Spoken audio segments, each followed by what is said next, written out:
Hey, it's Troy Casey, Certified Health Nut, back here at the Holistic Healing Institute with my good friend Matt Marchant.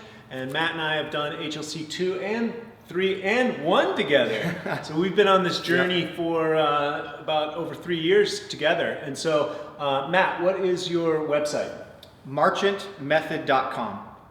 So, and Matt, where do you train? I'm located in Tustin, California. So you're HLC 3. HLC 3, exercise coach, and I'm also enrolled in the PPS Success Mastery Program.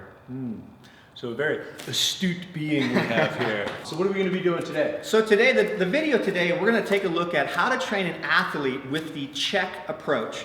Now, before we get too involved in it, the Chek approach is very, very immense, right? We could spend a week talking about the Chek approach. So basically, what we're going to do is we're going to take a look at the primal pattern movements. So let me quickly just discuss what those 7 movements are. We have squat, bend, lunge, push, pull, twist, and walk. So basically, if we look at those 7 movements, there's 3 that are primary. Those 3 movements are the squat, the bend, and the lunge.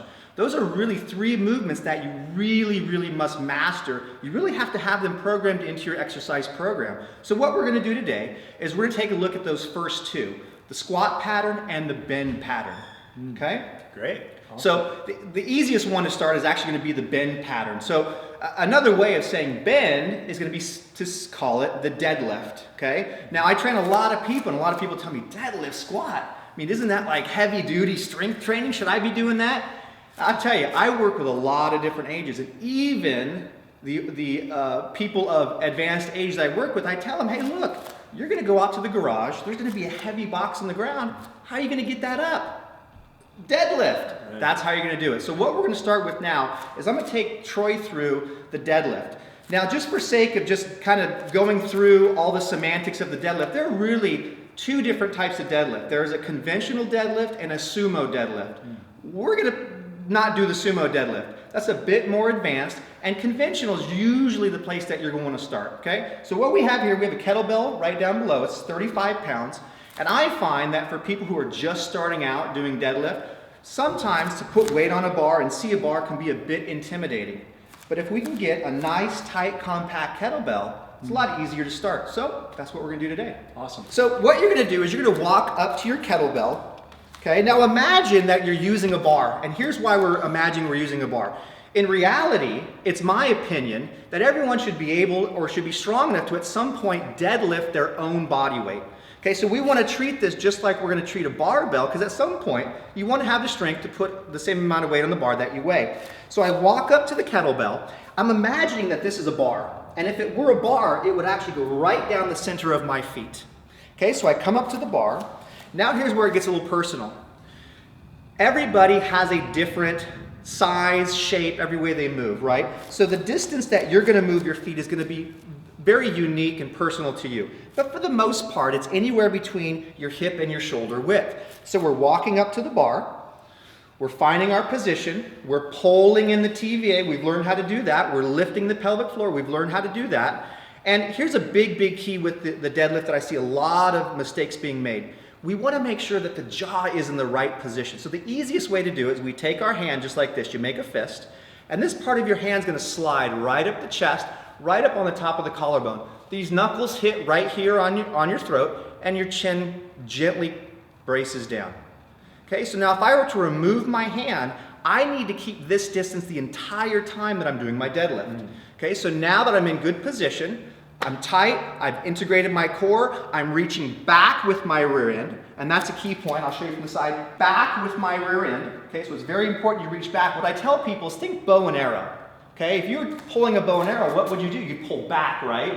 You're not going to pull your bow and arrow down. Where's that arrow going to go? So with the hips are the bow and arrow. I reach back with my rear end. So again, to show you from the front, okay, I'm reaching back, I grab my weight, I breathe out, stand. How I know I've made it to the top? I just squeezed my rear end, made it, woohoo, you're there. And right back down. Touch the ground and back up. Now the key point about the deadlift is it needs to come to a resting position on the ground, hence the term dead lift, i.e. dead weight. So That's it. You want to give it a try? Yes. Here we go.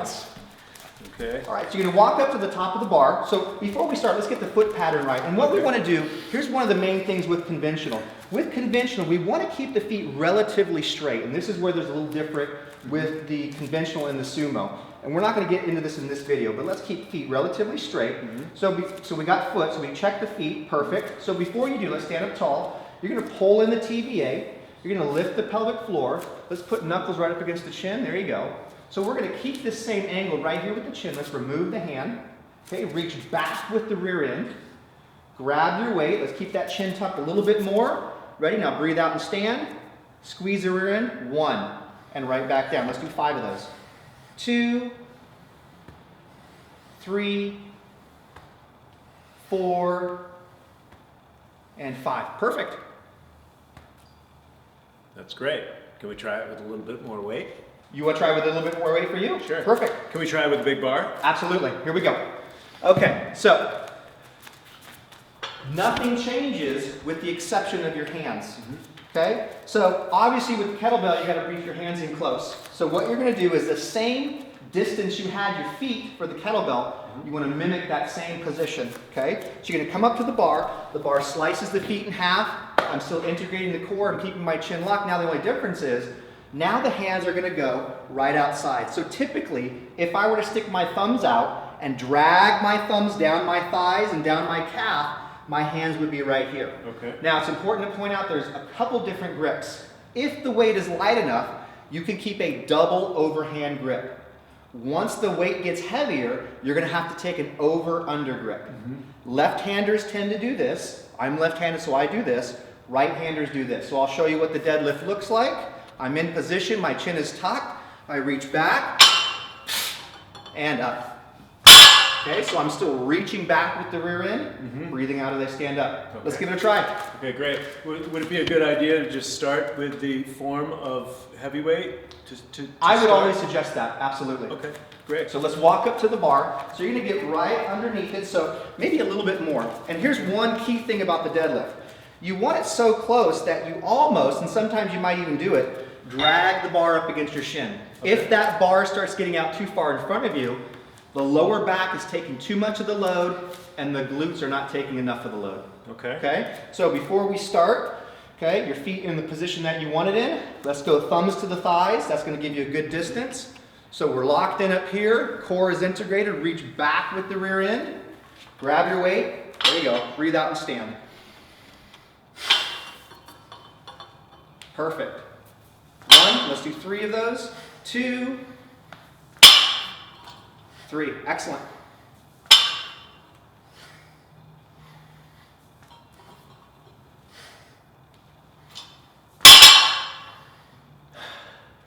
Good.